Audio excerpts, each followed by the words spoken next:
First, I would like to acknowledge that we are gathered on the traditional and unceded territory of the Algonquin people. We honor and respect their enduring presence on this land. On behalf of the Mahatma Gandhi Peace Council of Ottawa, and along with my fellow board members and members of the Peace Council, I am delighted to welcome you all to this special occasion. We are gathered here to celebrate Gandhi Jayanti, the birth anniversary of Gandhi, who became popular as Mahatma Gandhi.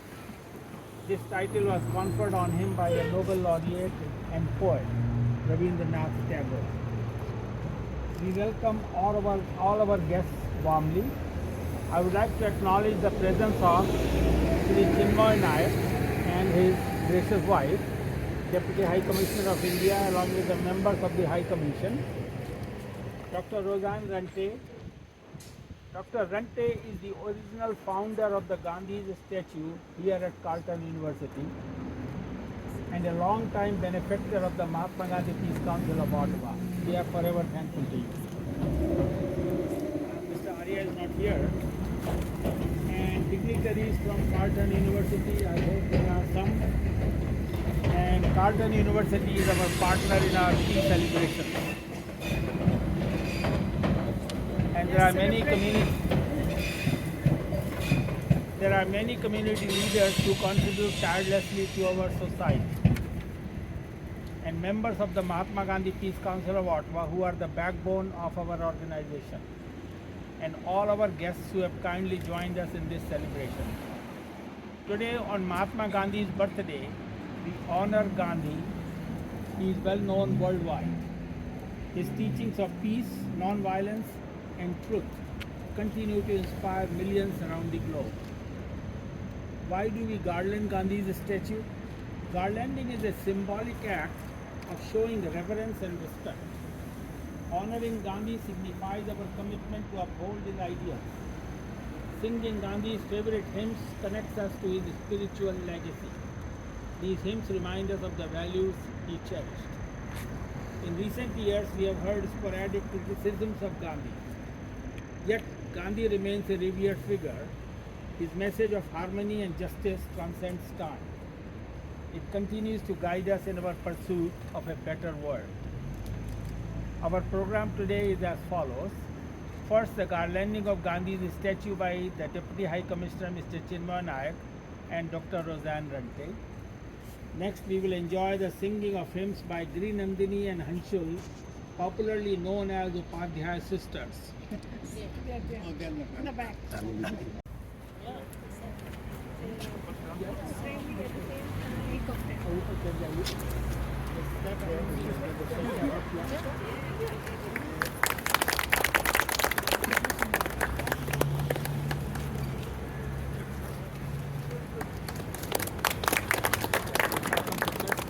आइए जगमोहन जी कमल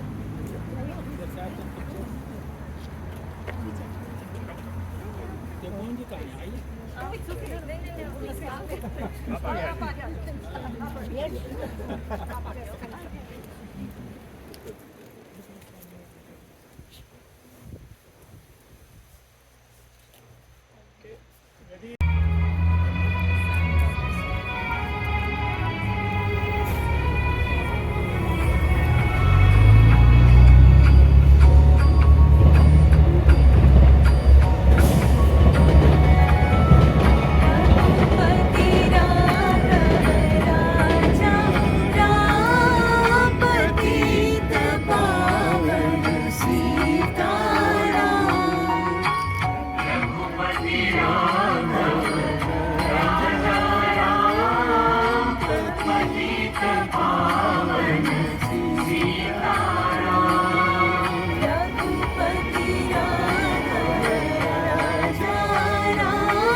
Pati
संत तूने कर दिया कमाल। आंधी में भी जलती रही गांधी तेरी मशाल, साबरमती के संत तूने कर दिया कमाल। बेटी अभी आजाद बिना खड़ग बिना ढाल, साबरमती के संत तूने कर दिया कमाल। धरती पे लड़ी तूने अजब दब की लड़ाई, दागी न कहीं तोप न बंदूक चलाई, दुश्मन के किले पर भी न की तूने चढ़ाई, बाहरी फकीर खूब करामात दिखाई, चुटकी में दुश्मनों को दिया देश से निकाल, साबरमती के संत तूने कर दिया कमाल। दे दी हमें आजादी बिना खड़ग बिना ढाल, साबरमती के संत तूने कर दिया कमाल। रघुपति राघव राजा Mahatma Gandhi Peace Council of Ottawa, Dr. Roseann Runte, who I was told was instrumental in the installation of this statue. Professor Jagmohan Kumar, also associated with the council for a long time, and I think its founder president. The founder. Founder, yeah. Other distinguished members of the diaspora, friends of India, and all gathered here, ladies and gentlemen. I am actually humbled to be invited today.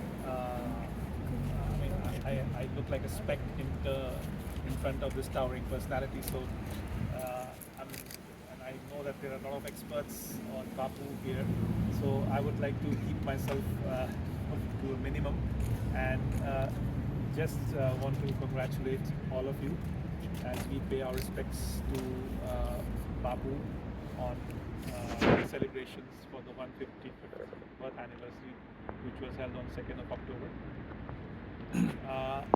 His life and ideals based on truth, harmony and equality will always remain an inspiration not only for Indians but indeed for all of humanity for a long time, forever. As Honorable Prime Minister of India, Shri Narendra Modi ji has said, Gandhiji's thoughts and ideals of truth, non-violence and other tenets of social welfare and environmental sustainability, etc., are invaluable heritage of our lives. By following this path, we can bring positive change in society. And it is on that foundation, the very one which Gandhiji provided to us, that India today, the modern India, is steadfastly working hard on achieving the target of becoming a developed and advanced nation, or as we say, Viksit Bharat 2047. Simply by following ideals which Gandhiji provided to us of self-reliance, welfare of the poor, and environmental practices, and development based on village economy, and the basic respect for humanity. I need not emphasize that he was the man of peace and non-violence. In his own words, non-violence is the greatest force at the disposal of mankind. It is mightier than the mightiest weapon of destruction devised by the ingenuity of man. As a result of his work and his message, in June 2007, the United Nations also declared 2nd of October as the International Day of Non-Violence. And I would add that today we can see things happening around us, the churning which is happening on the global stage. I think his message resonates much more than it was ever done. And it is also his message which has laid the foundations, and also his the underpinnings of our foreign policy are based on that even till date.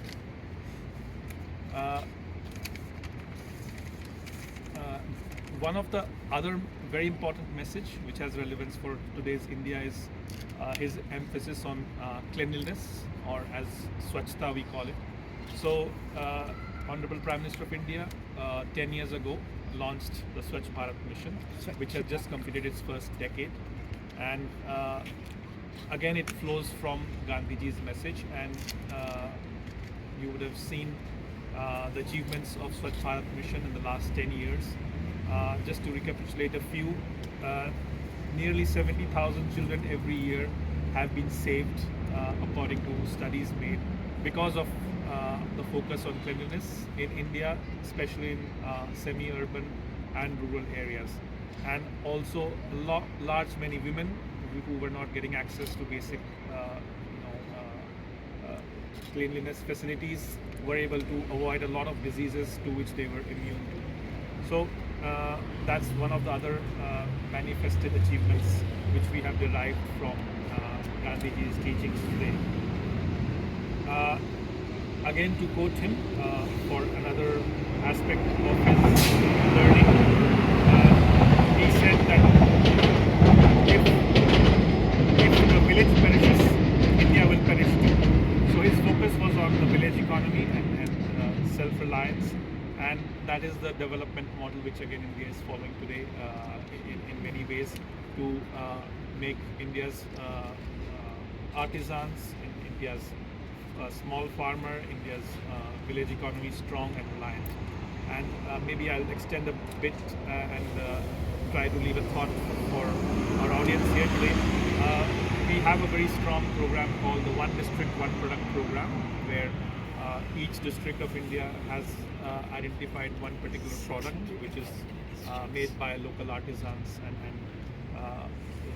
so each product is unique in its own way. Some of them actually have GI tags, and they have great potential abroad. So if you feel, or if you have any message, do let us know, because we will be happy to promote those products in markets abroad, especially in places like Canada, where there's a large Indian diaspora. And I'm sure products like handicrafts, Kulu shawls, or sandalwood, etc., have a great market here. And that would be again something which is will be a tangible result of Gandhiji's original message, and it will help the poor and the lower socioeconomic classes in India. Without taking much time, I would just conclude by saying that, again quoting Gandhiji, if you want real peace, he said, start with the children. And today we are gathered in Carleton University, and of course they are slightly more than children, but the message is clear. We have to work hard, and it's my appeal that Gandhiji's life story is inspiring, the way he struggled and fought hard for India's freedom, and his other timeless messages should be spread to all. Train passes every 7 minutes, so you can keep making those good wishes. Gandhi, as you know, was one of the most celebrated figures of the last century. He's recognized for his politics and his political stances. For example, calling in 1942 for Britain to leave India. But he's also perhaps better known for his manner of expressing his views through peaceful protests. So it is indeed fitting that on October 2nd is the International Day of Nonviolence. Gandhi is recognized for his humanity and his humility, his belief in religious pluralism, and the eradication of discrimination and an end to poverty. Many of you have known Gandhi as part of your heritage, a familiar figure in statues and photos. They're ubiquitous in India, everywhere, even on the currency, which I'm not sure is something Gandhi would have picked to put his picture on. Others of us know Gandhi through books and films as a symbol of peace and human rights and humanity. In North America, he's known from the symbols he chose to represent these values. The dhoti, which stood for his identification with the poor, his humble way of life in a sustainable community, which demonstrated his dedication to community and sharing, and the Dandi Salt March, his protest against excessive taxes on the poorest, and his hunger strikes, which drew the world's attention to the causes he espoused. My mother always said that Gandhi was one of the greatest leaders, and that each of us should respect his memory by contributing in a responsible way to making the world a better place for all. And yet we're surrounded by wars and conflagrations. These are often the struggles for wealth and power, the failure to accept and respect the rights of each individual to follow their religion, to live without discrimination and inequality, exactly the principles for which Gandhi stood. Gandhi demonstrated the values he wished us all to espouse, but he pointed the way to peace and prosperity through his lifelong dedication to study and learning, to pursuing the broadest education possible. This is surely the means to opening our eyes to the values of others and to creating a basis for ethnic harmony. For this reason, it's appropriate for the statue to be located on a campus whose community is dedicated to the pursuit of wisdom. Gandhi was also devoted to the truth, Satyagara. In this world of fake news and falsehoods, the truth becomes obscured. In the webs of complexity that we spin, we may forget the merits of simplicity. In a time of isolationism, we tend to hide in those cocoons we created during the pandemic. For these reasons, I trust that the celebration of this scholar garbed so simply in his dhoti will reinforce our common will to fulfill my mom's wish that we all contribute to making the world a better place by understanding and accepting others and otherness. One wish. By speaking the truth and by helping those in need of sustenance.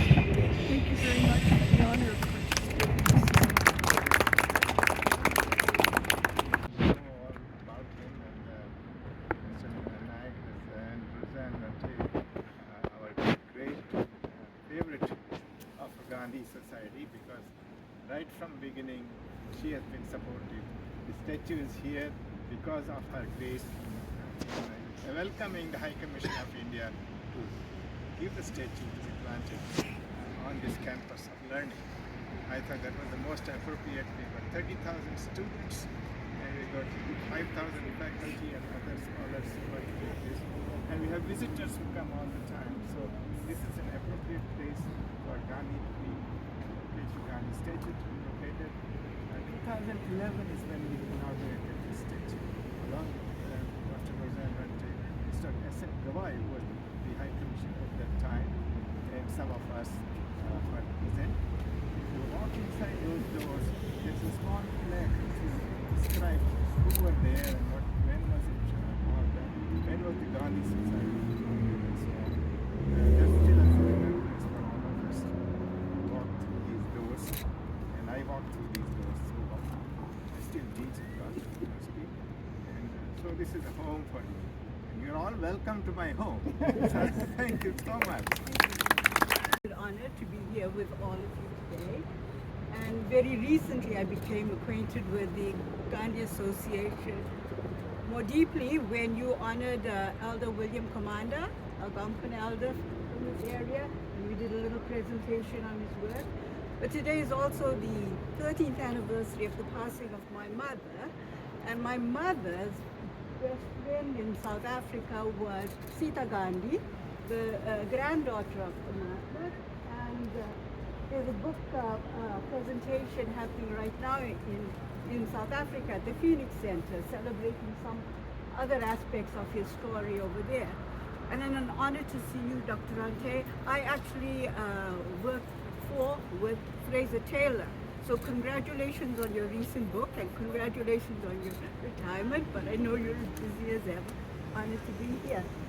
Thank you all for the beautiful speech. Thank you for the message about the train, and I know how many wishes to plant for our ongoing journey towards peace. Indu, wants to say something? Being part of this, when we first landed in Canada, I saw the statue and my heart was melted that Gandhi ji की statue यहाँ पे है university में. It was one of the best things that I had seen, and I just want to sing one line to give a tribute from Ottawa to Bapu. सुन ले बापू ये पैगाम, मेरी चिट्ठी में सबसे पहले लिखता तुझको राम राम, लिखता तुझको राम, सुन ले बापू ये पैगाम. From Ottawa. Beautiful.